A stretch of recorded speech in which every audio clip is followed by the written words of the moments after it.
बंगालचा उपसागर आणि अरबी समुद्र दोन्ही समुद्रात सिस्टीम तयार झालेल्या आहेत. पण या आठवड्यात राज्यात पाऊस कसा राहील सविस्तर पाहूयात. नमस्कार, मी किरण वाघमोडे. तुम्ही पाहतात किरण वाघमोडे युट्यूब चॅनल आणि हवामान अंदाज आणि बातम्या फेसबुक पेज. आज 5 जुलै पाहूया 6 ते 12 जुलै या दरम्यान राज्यातील हवामान कसे राहील. सर्वात प्रथम जर आपण पाहिलं आतापर्यंत 1 जून पासून मान्सूनचा जो पाऊस पडलाय 5 जुलैच्या सकाळपर्यंत, तो जर पाहिला तर कोकणात पाऊस चांगला झालाय, विदर्भात पाऊस चांगला झालाय. पण आपण सरासरीच्या तुलनेतील नकाशा पाहिला तर किनारपट्टीचे भाग आहेत कोकणाचे, त्या ठिकाणीच पाऊस सरासरीहून थोडासा जास्त झालाय, पण अंतर्गत भागात हा पाऊस कमी आहे. तसेच विदर्भाच्या काही तुरळक ठिकाणी पाऊसमान नेहमीपेक्षा जास्त दिसतंय. उत्तरेकडील महाराष्ट्राच्या काही ठिकाणी, सगळीकडे नाही, काही स्टेशन आहेत हवामान विभागाचे, त्या ठिकाणी थोड्याफार चांगल्या पावसाच्या नोंदी झाल्या. पण राज्यातील बराचसा भाग अजूनही पाऊस कमी आहे. सरासरीहून त्या ठिकाणी पाऊसमान खूप कमी आहे. आणि या ठिकाणी जिल्हानिहाय जर सरासरीच्या तुलनेतील स्थिती पाहिली तर मुंबई शहर, उपनगर, पालघर, गोंदिया या ठिकाणी गेल्या 2 ते 4 दिवसापासून जो जोरदार पाऊस होत होता, तर त्याच्यामुळे पावसाने सरासरीच्या पेक्षा जास्त पावसाच्या आता या ठिकाणी नोंदी झालेल्या आहेत. नंदुरबारमध्ये मात्र पाऊस सरासरीहून खूपच कमी आहे. बाकी सरासरीच्या आसपास, सरासरी इतका नाही, पण सरासरीच्या आसपास पाऊस पोहोचला. अमरावती, वर्धा, नागपूर, चंद्रपूर, यवतमाळ, त्यानंतर इकडे बुलढाणा, जळगाव, छत्रपती संभाजीनगर, नाशिक, पुणे, सातारा, त्यानंतर ठाणे, रायगडचा भाग आणि रत्नागिरीचा भाग आहे. पण अजूनही जे पावसाची जी असते व्याप्ती असते, ती मात्र या जिल्ह्यांमध्ये सुद्धा काही भाग आहेत. जसं आपण मगाच्या मॅपमध्ये दाखवले, काही भाग अजूनही कोरडे आहेत. जरी त्या काही ठिकाणची सरासरी जरी जिल्ह्याची पोहोचली असली, तरी बराचसा भाग अजून कोरडा आहेच. आणि राहिलेले सर्वच जिल्हे आहेत, त्या ठिकाणी सुद्धा पाऊसमान सरासरीहून कमीच पाहायला मिळालेलं आहे. आणि आत्ता जर आपण पाहिलं, की सांगितलं, की बंगालच्या उपसागरात जी सिस्टम होती, त्याचा आज सकाळी डिप्रेशन झालेला आहे. ओडिशाच्या किनारपट्टीच्या आसपास ही सिस्टम आहे. ही पुढील 2 दिवसात उत्तर-पश्चिम म्हणजे छत्तीसगड आणि मग मध्य प्रदेशकडे येण्याचा अंदाज आहे. त्यासोबतच इकडे पालघरच्या किनारपट्टीला लागून असलेला जो भाग आहे अरबी समुद्राचा, या ठिकाणी सुद्धा एक चक्राकार वाऱ्याची स्थिती विकसित झालेली आहे. आणि या सिस्टमच्या प्रभावाने आज रात्रीपासून मुंबईच्या आसपासच्या भागांमध्ये पावसाचा जोर पुन्हा एकदा वाढण्याचा अंदाज आहे. शियर झोन गेलाय, east west wind shear zone हा महाराष्ट्राच्या उत्तर भागातून गेलाय आणि त्यामुळे काही ठिकाणीच पाऊस होतोय. बराचसा भाग यामुळे कोरडा अजूनही पाहायला मिळतोय. आज नाशिकच्या आसपासच्या काही भागांमध्ये थोड्याशा पावसाच्या सरी पाहायला मिळालेल्या आहेत. ऑफशोर ट्रफही सक्रिय आहेच. आपण सॅटेलाइट इमेजमध्ये पाहिलं तर अजून एक कमरेचा पट्टा उत्तर भारताकडे गेला, तर त्या सिस्टमच्या आसपास डिप्रेशन आहे. त्या ठिकाणी सर्क्युलेशन आहे. या ठिकाणी ऑफशोर ट्रफ आहे. तर त्या भागांमध्येच आपल्याला पावसाचे चांगले ढग पाहायला मिळत आहेत. अनपेक्षेप्रमाणे आज राज्याचा अंतर्गत भाग मात्र ढगाळ हवामानात सुद्धा कमी आलेली आहे आणि पाऊस तर थोडासा रिमझिम थोडेसे थेंब होत होते, ते सुद्धा आता जवळपास बऱ्याचशा भागातून गायब झालेत. नाशिकचे काही उत्तरेकडील भाग आहेत. शेजारचा धुळे, जळगावचे काही भाग आहेत. या ठिकाणी थोड्याफार पावसाचे ढग दिसतायत. पुणे, सातारा, कोल्हापूर घाटाकडील भागाकडे पावसाचे ढग आहेत. मुंबई, ठाणे, पालघरच्या आसपास आता पुन्हा एकदा पावसाचे ढग दाटू लागलेत. पावसाचा जोर या ठिकाणी वाढण्याचा अंदाज आहे.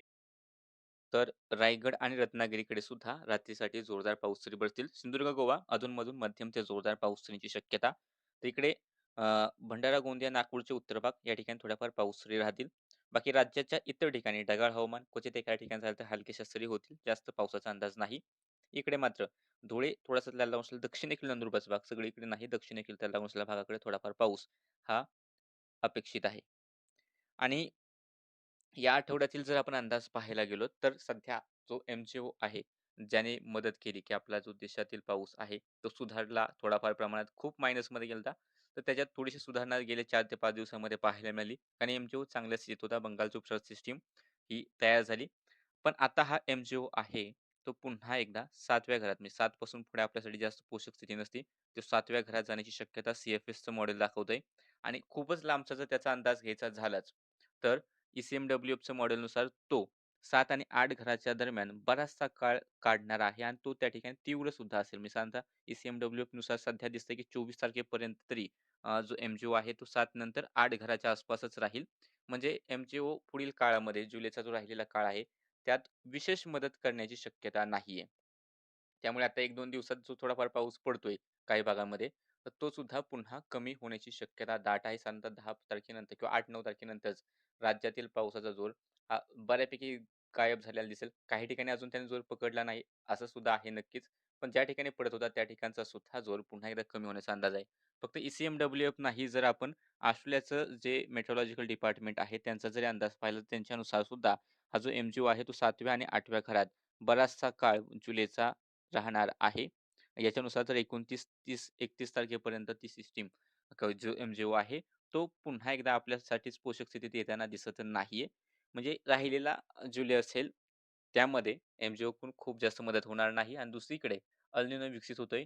आय अजूनही पॉझिटिव्ह झालेला नाही. तो अजूनही तटस्थ स्थितीमध्ये आहे, न्यूट्रल आहे.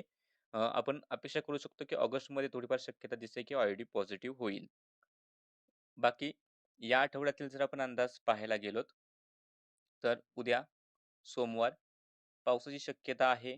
इकडे मुंबई, ठाणे, पालघर, रायगड, पुणे घाटमाथा, नाशिकचे घाटमाथ्याकडील भाग मुसळधार ते अतिमुसळधार पाऊस होण्याची शक्यता, काही ठिकाणी अतिवृष्टीची शक्यता कायम राहील. तसेच इकडे सातारा घाट, कोल्हापूर घाट मुसळधार ते अतिमुसळधार पाऊस, एखाद्या ठिकाणी अतिवृष्टी. रत्नागिरी, सिंधुदुर्ग, गोवा मुसळधार ते अतिमुसळधार पावसाची शक्यता.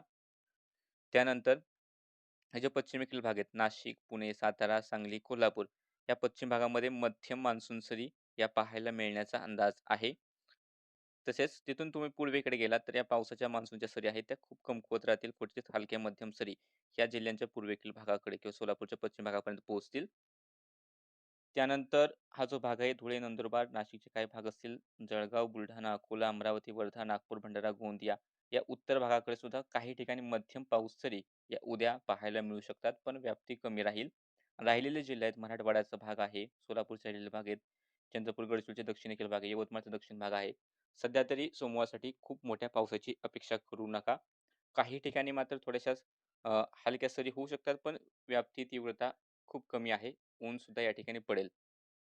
सोमवारनंतर जर आपण मंगळवारचा अंदाज पाहिला, तर मंगळवारी सुद्धा जी शक्यता आहे, ती विदर्भाच्या भागांकडे म्हणजे समजा विदर्भाचे उत्तर भाग, त्यानंतर इकडे मध्य महाराष्ट्राचे उत्तरेकडील भाग, क्वचित काही ठिकाणी मध्यम किंवा हलका असा स्वरूपाचा पाऊस मंगळवारी दिसेल. याच दरम्यान कोकण किनारपट्टी आणि घाटमाथ्याचा भाग असेल. मुसळधार ते अतिमुसळधार पावसाच्या सरी काही ठिकाणी राहतील. मध्य महाराष्ट्राच्या पश्चिमेकडील भागांकडे मध्यम मान्सून सरी राहतील. पण तिथून पूर्वेकडे गेलात तर पावसाचा जोर कमी राहील. पूर्व जो भाग असेल मध्य महाराष्ट्राचा, मराठवाड्याचे हे दक्षिण भाग आहेत, विदर्भाचे दक्षिण भाग आहेत. विशेष पावसाची शक्यता नाही. क्वचित एका दुसऱ्या ठिकाणी अपवाद वगळता जास्त काही पावसाचा अंदाज मंगळवारसाठी दिसत नाही. मंगळवारनंतर बुधवारपासून राज्यातील पाऊस अजून कमी होईल. बुधवारी आपल्याला कोकण आणि घाटाच्या आसपास मध्यम ते जोरदार पाऊस पाहायला मिळेल. मात्र राज्याच्या इतर ठिकाणी पावसाचा जोर कमी राहील. विदर्भाच्या उत्तर भागात झाला तर हलक्या मध्यम पाऊस तरी होतील. बाकी राज्याच्या इतर ठिकाणी मोठ्या पावसाची शक्यता नाही. काहीसा अपवाद वगळता जास्त काही पाऊस बुधवारसाठी या ठिकाणी नाही. बुधवारनंतर गुरुवारी सुद्धा जी शक्यता आहे, घाटाच्या आसपास थोड्याशा मध्यम ते जोरदार सरी राहतील. कोकणात हलक्या मध्यम सरी राहतील. मध्य महाराष्ट्राच्या पश्चिम भागात हलक्या मध्यम सरी क्वचित राहतील.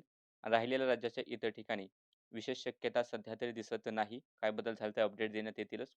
काहीसा अपवाद राहीलच, पण विशेष काही पावसाचा अंदाज नाही. गुरुवारनंतर शुक्रवार, शनिवार, रविवार अशाच प्रकारे गुरुवारसाठी जी स्थिती आहे तशीच स्थिती राहिलेल्या दिवसांत पाहायला मिळेल. राज्यातील पाऊस हा जवळपास नाहीसा झालेला आपल्याला पाहायला मिळणार आहे. बाकी सध्याच्या अपडेटमध्ये इतकंच. हवामानाचे असेच अंदाज पाहण्यासाठी चॅनलला सबस्क्राईब करा. फेसबुक पेजला फॉलो करा.